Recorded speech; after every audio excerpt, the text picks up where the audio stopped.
So I have my carburetor here, Keenan, for KTM, and I'm guessing that this thing just keeps flooding itself. The bowl's clean, everything's clean on it, and let me show you. Right there for my exhaust. It goes, I don't really know what exactly would be wrong with it, but if you turn the throttle, it opens right up. My needle's fine.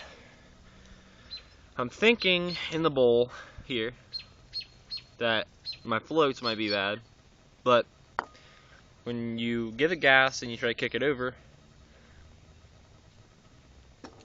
it's probably flooding out my spark plug, because whenever I take the spark plug off, it's acting ridiculous.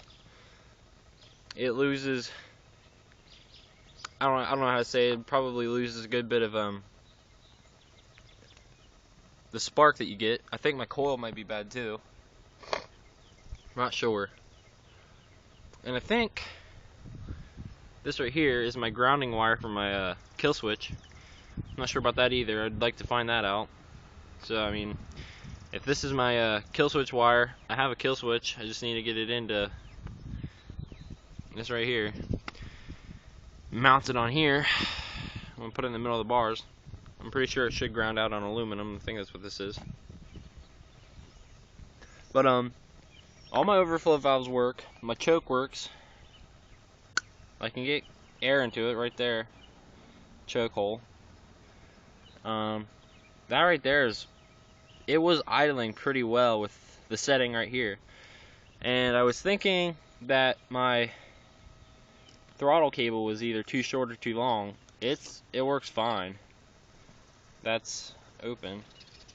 Whenever I had it, it was set right about here because the throttle cable was too short, so it left it wide open. We got it running, and this thing just went berserk. When we got it running, it was wide open. We used ether in the air intake, sprayed some in here, and you know, I kicked it a few times, and when I kicked it all the way over, about the third try, this thing went crazy.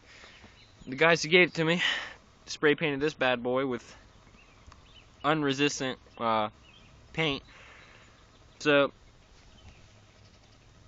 if you see right there, that's paint chips. This thing started to overheat and melt. I don't know if this radiator tube is supposed to be rubber because it sticks right here. That should not be like that. Also, we had to rig a tightening strap for my exhaust because it's missing a few springs. And right in here, the port, I don't know if you can see it with this camera, but it's really short. Right in here, it doesn't connect all the way. Right here, that is supposed to be on the inside. In there.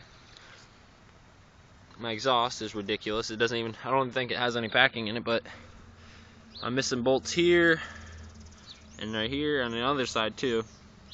It was coming loose. Whenever we had this thing running, right here, there's no springs attached to keep this exhaust on here. This bolt came loose. This whole exhaust shot off into my leg right here. But it has great compression because, I mean, it's even hard to turn over with my hand. But I'm thinking that if it's not getting enough spark, it's probably the coil. And it could also be that it's getting too much gas and that the gas is too lean, it has too much oil in it. But if I can find out, somebody can let me know if this is my grounding wire for the kill switch, that'd be nice. And I'm also missing a fender guard or a radiator guard. This side has one right here. This plastic thing for the coolant. Man, there's so much stuff wrong with this bike. It's a 1996 KTM SX. I have the shock on here. A bunch of parts are newer on here, so a lot of things don't fit. The plastics barely fit because I need bolts for this, for the back fender. It's loose. It shouldn't move around like that.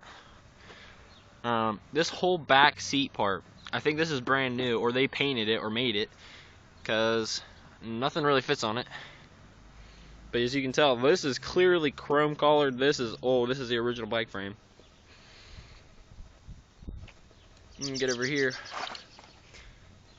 This right here is a stroke kit TVC. It's a 69.5. The original is like a 72. So it has a shorter stroke, higher RPMs. I don't have a motor mount for the gas tank, so the gas tank doesn't even stay on there. The gas tank's freaking huge. I think this is an Enduro gas tank.